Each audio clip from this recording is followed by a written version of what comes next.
News day के सभी दर्शकों का बहुत बहुत स्वागत है। मैं हूं जिशान सकलेनी और आप देख रहे हैं न्यूज डे। हिंदुस्तान का नाम दुनिया में रोशन करने वाले फोटो पत्रकार दानिश सिद्दीकी ने कहा अलविदा। कम उम्र में हासिल की ज्यादा पहचान, मौत ऐसी हो कि सारी दुनिया याद करे। सम्मानित भारतीय पत्रकार दानिश सिद्दीकी की शहीदी पर देश भर में श्रद्धांजलि दी जा रही है। तमाम अवार्डों से नवाजे गए फोटो पत्रकार दानिश सिद्दीकी को देश विदेश में उनकी बेहतरीन फोटोग्राफी और उम्दा कार्यशैली के लिए जाना जाता था, जिसके लिए कई बार उनको अवार्ड मिले, दर्जनों बार सम्मानित किया गया। उनकी मौत पर दानिश सिद्दीकी के शहीद होने पर देश प्रदेश के साथ विदेशों में भी सच्ची पत्रकारिता के लिए उनको लोग सलाम कर रहे हैं, याद कर रहे हैं, दे रहे हैं श्रद्धांजलि। इसी क्रम में शहीदों की नगरी शाहजहांपुर में भी तमाम संस्थाओं ने, युवाओं ने, समाज सेवियों ने दी श्रद्धांजलि। नेशनल जर्नलिस्ट ऑर्गेनाइजेशन के पदाधिकारियों ने भी मोमबत्ती जलाकर श्रद्धांजलि दी। फोटो पत्रकार दानिश सिद्दीकी को नम आंखों से याद करते हुए अलविदा कहा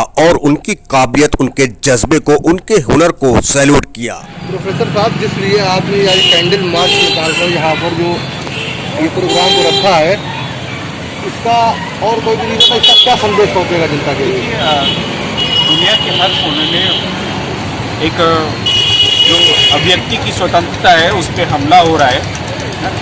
दुनिया के किसी भी हिस्से में हो उसकी मजम्मत की जानी चाहिए। और हम भारत के हैं और हमारे यहाँ से कोई शहीद हुआ है तो उसके लिए हमें उसके सम्मान में ये सभा की जा रही है और उसको पूरा सम्मान मिलना चाहिए, ये ज़रूरी है। और अभिव्यक्ति की स्वतंत्रता के लिए एक कहीं से भी आवाज़ उठे तो ये शहीदों की नगरी है, तो क्यों ना जो है शाहजहांपुर से आवाज़ उठे, मैं ये चाहता हूँ। इसीलिए मैंने यहाँ पे जो आप लोग उपस्थित हुए हैं वो किस लिए हुए हैं और क्या उद्देश्य है?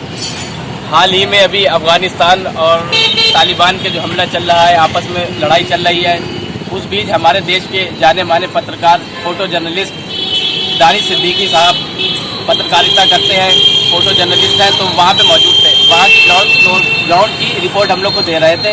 इसी बीच में जो हमला हुआ उसमें दानिश सिद्दीकी साहब वो शहीद हो गए हैं।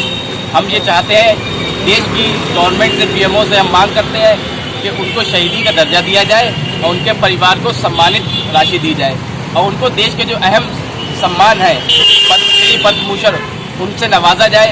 और चूँकि दानिश सिद्दीकी साहब के बारे में अगर हम बताएं तो वो देश के बेहतरीन पत्रकार है और वो अभी कोरोना, हाल ही में जब कोरोना चल रहा था तो उन्होंने बहुत सारी ऐसी खबरें हम लोग तक पहुँचाई अपने फ़ोटो के माध्यम से, जो हज़ारों लाखों शब्द कह रहे हैं, एक एक फ़ोटो हज़ारों लाखों शब्द कह रहे हैं। रोहिंग्या का जब मसला चला था तो उन्होंने वहाँ की भी हमें फ़ोटोज़ के ज़रिए पूरी ग्राउंड रिपोर्ट दी थी।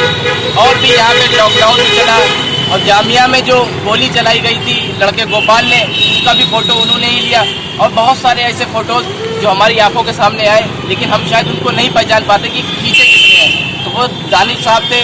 तो हम सब यहाँ पे आज इकट्ठा है और उनको खराज अकीदत पेश करते हैं। अल्लाह ताला उनकी मक़फ़िरत। किसके बैनर के तले हो रहा है? हम NSUI के जिला महासचिव हैं और NSUI की तरफ से ही हो रहा है। वैसे ये आवाम के बीच का है, NSUI का कोई वो नहीं, लेकिन हम पदाधिकारी हैं और तमाम लोग यहाँ पे कॉलेज के टीचर, GM कॉलेज के प्रोफेसर हैं और तमाम लोग वकील हैं।